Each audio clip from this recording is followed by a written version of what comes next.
สบายดีพ่อแม่พี่น้องหมู่เพื่อนหมดทุกคนเด้อ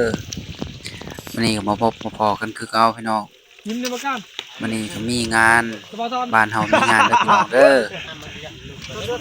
งานแต่งเนาะพี่น้องเนาะงานดองเด้อกินเฮียไหม ไปคางัวเนาะคาควายเด้อพี่น้องเด้อปล่อยเจ้าบ่าวมาให้เนาะพี่น้องเนาะวันนี้ก็เป็นไอเลี้ยงพี่น้องรับผิดชอบการค่าการซอยเนาะสำแหละสินส่วนทุกอย่างวันนี้เนาะ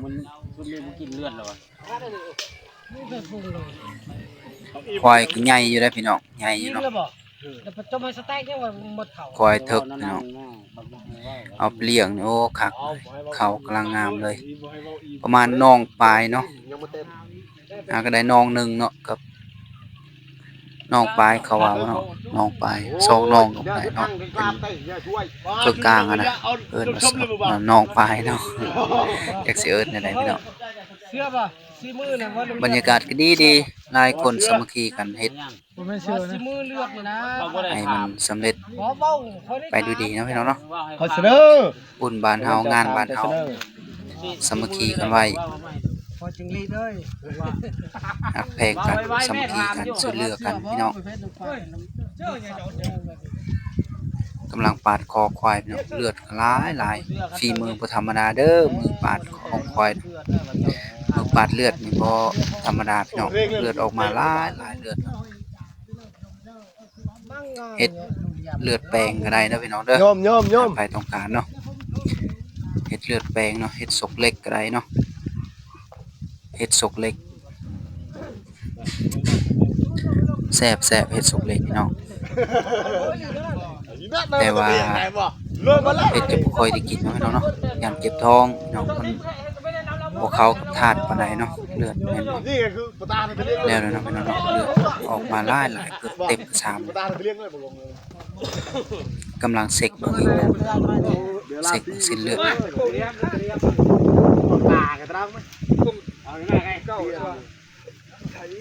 สามัคคีกันเฮ็ดตันแล้วบ่น่ะยินเลยเนาะ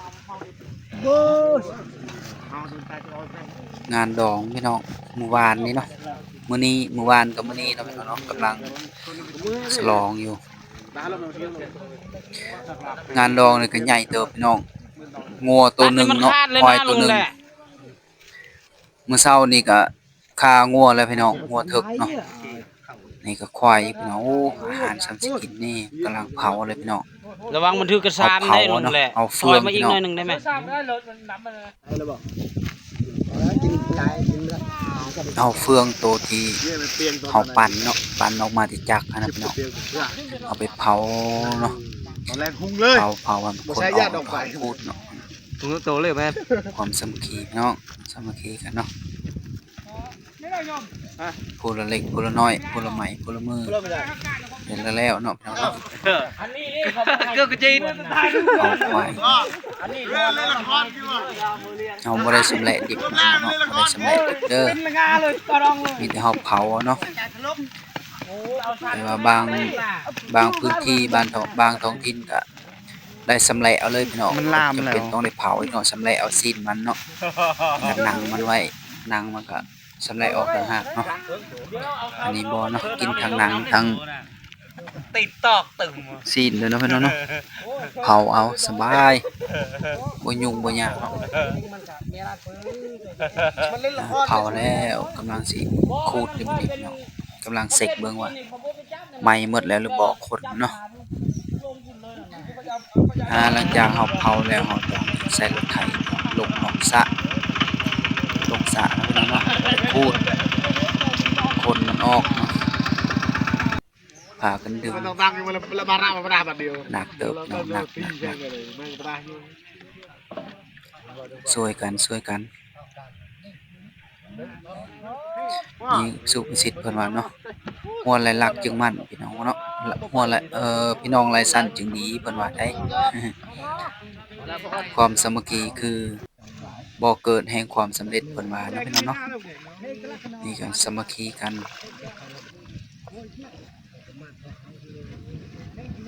ถ้าเฮือนใดมีงานต่างๆก็ช่วยกันเนาะช่วยกันเฮ็ดช่วยกันทำผู้ละเล็กผู้ละน้อยผู้ละไม้ผู้ละมือมันก็สำเร็จเด้อพี่น้องเอ้ย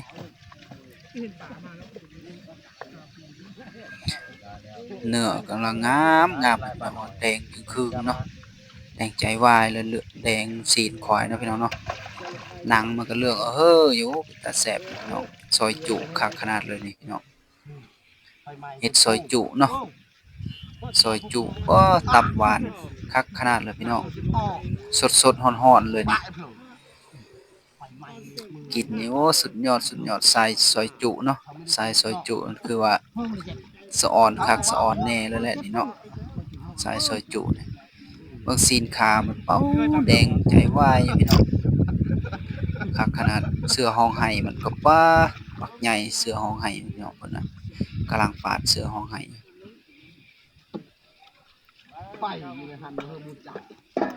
ซอยจุโอ้แจ่วบีแจ่วเปรี้ยวขมๆกินมาสุดยอดเลยพี่น้อง